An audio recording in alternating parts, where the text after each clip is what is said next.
It's 2 in the morning. You're in trouble with the law. You're not with your wife, girlfriend, significant other. Who do you call? Before I went to 1 Year to Live, there were 2 guys, my brother and my best friend. I'm not afraid to say there are 300 men I could call today. Who am I more likely to call? The guys who are close, the guys who could help me at 2 in the morning by driving over, instead of the guys I know in California. We've done retreats from northern Washington to St. Croix. That's about as far northwest and as far southeast as you can get in the United States. This retreat is about, in addition to being adopted into the family of Christ and being sons of Abraham, which is God's work, it is building together a community of men that are closer brothers than other Christian brothers because of the things we've shared. Every one of these retreats changes every man who comes. We don't talk a lot about it. I will tell you as much as we are able to talk about it. It's not a cult. It's simply we have some things we should not share, and I'll get into that later. First, I'd like you to hear from a pastor who was a part of the retreat. 1 year to live. What can I say? The 1 year to live men's retreat has changed my life. It's changed my life for the better. It's changed my life in ways that I could never imagine. My wife has seen the difference. My children have seen the difference. I'm a pastor, and my church has seen the difference. Before attending the 1 year to live men's retreat, I suffered from bouts of depression. I suffered from awkwardness. I suffered from loneliness that I didn't even know existed in my life. I was that little kid still waiting for his father to come and pick him up, but never showed. 1 year to live helped me to leave some things, some old things behind and start anew. It gave me a sense of freshness, a renewing. I thank my counselors, my new brothers, my new brethren, my new family for allowing me to pour out and pouring into me. The 1 year to live men's retreat is awesome. And I implore anybody who has the opportunity, any men who's looking just to add some freshness into their life, some newness into their lives, to take the opportunity. I would love to be your brother. I would love to allow you to pour out, just as I did. I'm a new man for it today. 1 year to live. It's given me purpose, not only for that 1 year, that next year, but for my life. I look forward to living my life now. I thank you. You've done wonders for me. 1 year to live. Ron's a brother I was a small group leader with in Oklahoma. Didn't know him from Adam before I was a small group leader with him. But we share that community. And his story is a common story. People notice the difference in the men that have done 1 year to live.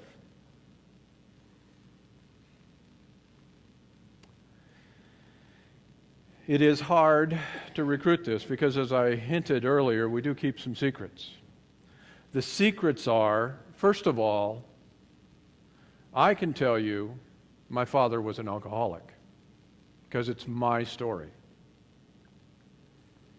I share a wound trying to be good enough for him. I share wanting to have been told he's proud of me. That story belongs to me. I can tell it, and I'm not afraid to tell it in public. But I have a friend, my closest friend in this brotherhood, who has plenty of stories. In fact, this retreat and this community and the follow-up work is the reason he's alive today. I can't say any more than it is the reason he is alive today, because his stories are his stories, he may tell them. So as a result, you will hear guys talk about 1 year to live and say, I can't talk about it, because I can't tell somebody else's story. It's their story, they own it. And we bear some things that we are all who have told those stories very ashamed of. In the process of sharing those stories, though, we get rid of them. We do it through a methodology that is much like I just did. I told you my dad is an alcoholic. We model up front what is going on, and then through a series of questions in small groups, we share the stories that are ours and unburden them to our brothers, and get to know one another much better in that telling of the stories and that unburdening. And that support, both that happens in the retreat and after the retreat. Many people will call it OYTL, 1 year to live. I like to call it a 1 year to live kickoff retreat. The reason for that is, my next slide, please. When Lyman Coleman wrote this retreat for us, our former executive director, Doug, told him, creedal and sacramental. Tell the Christian story. There we go. Stage one is a group of guys get together and decide to hold one of these retreats. How would you live your life if you knew you only had 1 year to live? The way I would live it is in a group of brothers who support me in what God is calling me to do. The kickoff retreat, 44 hours, 48 hours, a weekend retreat. You go away, you work in large groups and small groups, sharing and unburdening. Then stage 3, nominally a 12-week follow-up session, and then take your pick. Love the Lord your God with all your heart and all your mind and all your soul and all your strength. You can do any one of those 4, mind, heart, soul, or strength, 10 weeks each in any order. But if you go for a weekend and 12 weeks and 10 weeks each, that's 52 weeks. The structure is 1 year. The core of the question is, how would you live your life if you had 1 year to live? I say nominally on the 12-week. Our technical guy who spoke about St. Croix led the 12 session. I was able to finally attend 8 years after beginning these retreats this past year. It took us basically all of the winter to get through those 12 sessions for 2 reasons. One, we all have busy schedules. We want as many, number 2, as can be there to be there. It is best if everybody there can be there for every session so that you can grow in support with a community around you rather than a bunch of guys you went off with and may separate from after the retreat. I mentioned creedal and sacramental. You will feel the pieces of Christian life through the weekend. But we also do it, Lyman Coleman is a genius with small group work. The Serendipity Bible was mentioned, it was one of his. If it's small group work in Christianity in the last 70 years, Lyman Coleman did it. He built it with this weekend in mind. We get to know one another and drain. There's no better word. We drain the crap out and throw it away. That's what the first half is about. Getting to know one another and getting rid of the things that hold us back. And then we spend the night in a vigil, a waiting, a contemplating. In Christian tradition, a vigil is spend the time in prayer and contemplation about what you might do next. The question we ask you to think about is, what is God calling you to do? What are the things you should get rid of, and what are the things you should take on? Then, Sunday's a wonderful time. It's a lifting up, it's a celebration, it's a building of the things, the one thing you really should put foremost. Your mission statement. What is it God is calling you to do, and how is it you are going to do that? We don't go into the particulars of what exactly those questions are and how we ask and answer them, because they tend to be surprises. Surprises work best when you don't know them ahead of time, because then they're not a surprise. So, Lyman has asked us to not talk about the protocols. We can talk about my experience, what I learned. I can tell the stories I told there in this context, not tell you how I got them out of myself. And I can't tell my brother's story because that's his story to tell. So there have been some accusations that we are a cult because we're secretive. No, we're secretive because we don't own some stuff. We don't own the protocols, they're Lyman's. We don't own my brother's story. They belong to my brother. So as a result, we ask you to talk about your mission and tell stories that make sense when you're fulfilling your mission. The other thing is, we have support from the brothers we went to retreat with.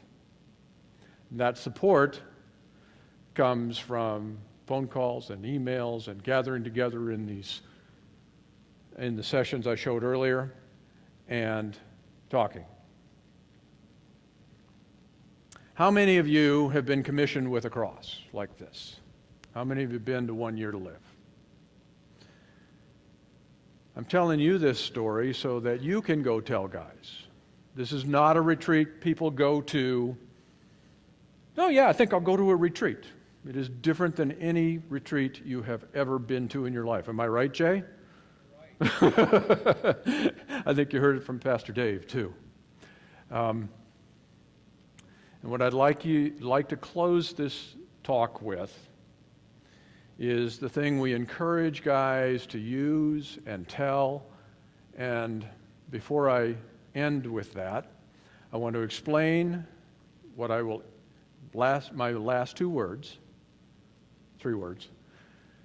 and then I want to tell a very short story on a result. I went to my participant 1 Year to Live retreat, and then 2 weeks later I went to Via de Cristo. From my participant 1 Year to Live retreat, I had what I'm going to tell you next in draft form, and we were asked to introduce ourselves. So I stood up and did my mission statement. I went first. I was prepared. I'm an extrovert. And every participant in the Via de Cristo got up and tried to outdo me. The staff was amazed. They said, how did the Spirit work to have all these people tell all of this wonderful stuff? It was the Spirit, begun by sharing my mission. The last 3 words are I am in. In our tradition, it is I am in, meaning I have said all I'm going to say, I am done talking, somebody else's turn, or we're going someplace else. The response from our brothers who have been through this retreat is bless you. We are blessed every time we say we're in. So with that, I am Jim. First and foremost, I am a child of God. I'm a father, a grandfather, a stepfather, and a twice-loved husband. I exist to minister to men, love my family, and preach the good news of Jesus Christ.